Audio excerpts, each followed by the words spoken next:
এক গ্রামে পিন্টু আর মিন্টু নামে দুই যুবক বাস করত। তারা দুজনেই বেকার। দিনমজুরের কাজ ছাড়া গ্রামের আর কোনো কাজই তারা দেখছে না। এইদিকে নববিবাহিত স্ত্রী নিয়ে দুজনের একই রকম পারিবারিক অবস্থা। ভিন্ন মানসিকতার হলেও দুজনের একটাই সাধারণ সমস্যা, আর সেটা হলো কি করে টাকা রোজগার করা যায়। এইসব ভাবতে ভাবতে পিন্টুর মাথায় একটা বুদ্ধি খেলে গেল। সে মিন্টুকে বলল, দুজন মিলে যদি একটা গাভী কেনা যায় তাহলে কেমন হবে। গাভীর দুধ বিক্রি করে কিছু টাকা পাওয়া যাবে, আর গাভীর বাচ্চাও হবে, ফলে গাভীর সংখ্যা বাড়তে থাকবে, দুধও বেশি বেশি হবে, আর এভাবে দুজনেই একদিন অনেক টাকার মালিক হয়ে যাব। গাভীর সংখ্যা যখন বাড়বে তখন অনেক লোক রাখবো দেখাশোনার জন্য, ফলে কিছু মানুষের কর্মসংস্থান হবে। এভাবে দুজনেই একদিন ধনী হয়ে উঠব। এভাবে পিন্টু তার ভাবনার কথা মিন্টুকে জানায়। এই প্রস্তাবে মিন্টুরও খুব ভালো লাগে, সেও প্রস্তাবে রাজি হয়ে যায়। তারা দুজনে কথা পাক্কা করে ফেলে। খুব আনন্দ আর উদ্দীপনা নিয়ে দুজনেই বাড়ি যায়। দুজনেই তাদের এই উদ্যোগের কথা তাদের নিজেদের স্ত্রীকে জানায়। পিন্টু স্ত্রী সব শুনে খুব আনন্দের সঙ্গে তার গয়না খুলে স্বামীর হাতে দিয়ে বলল, খুব ভালো পরিকল্পনা, আমার গয়না বিক্রি করে গাভী কেনো, যখন বেশি বেশি রোজগার হবে গয়না কিনতে আর কতক্ষণ। স্ত্রীর কথায় গর্বিত হয় পিন্টু। ওইদিকে মিন্টু তার পরিকল্পনার কথা স্ত্রীকে জানায়। তার স্ত্রী বলে, দেখো একই তো আমাদের কিছুই নেই, খালি কয়েকটা মাত্র গয়না সম্বল, আর তা বিক্রি করে গাভী কিনবে, কিন্তু যদি গাভীটি মরে যায় তখন কি হবে। মিন্টুর মনেও খটকা লাগে। মনে হয় তার স্ত্রী ঠিকই বলছে, কারণ গাভী যদি মরে যায় একমাত্র সম্বল গয়নাকাটিও যাবে, গাভীও যাবে। এত ঝুঁকি নেওয়াটা উচিত হবে না। পরের দিন দুই বন্ধু দেখা হলে মিন্টু বলে, ভাই পিন্টু, গাভী যদি মরে তাহলে। পিন্টু তখন বলে, এত নেগেটিভ চিন্তা করছিস কেন?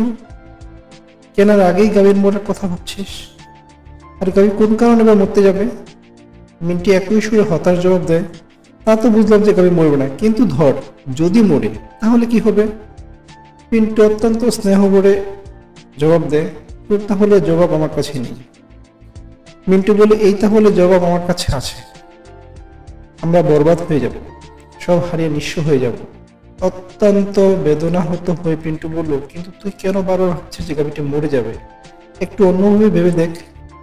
গাভীটি দুধ দেবে, আমরা বিক্রি করব, প্রথমে পয়সাগুলো জমাবো, তারপর আরো গাভী কিনবো, অনেক পয়সা হবে, তখন অনেক গয়না কেনা যাবে, বাড়িও বানানো যাবে, এভাবে দুধের বড় ব্যবসায়ী হয়ে উঠবো দুজন।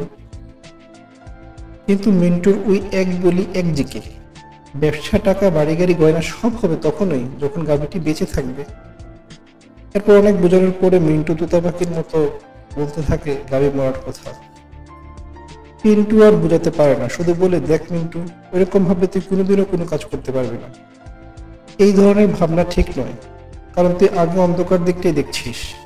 এভাবে দুই বন্ধু তর্কের পর কয়েকদিন গেল। কিন্তু একাই একটা দুগ্ধবতী গাভী কিনে ফেলে। সে এখন আর দিনমজুরের কাজে যায় না, সকাল থেকে সন্ধ্যা গাভীর দেখাশোনা করে দুধ দই।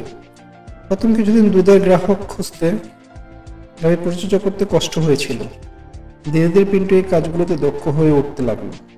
আর দিনমজুরের কাজের শেষে মিন্টু রোজ তার কাছে আসতো, আর পিন্টু সংঘর্ষ করার পরিশ্রমের বিষয়টি দেখতো, আর ভাবতো তাদের দিনমজুর জীবনটা কত ভালো ছিল।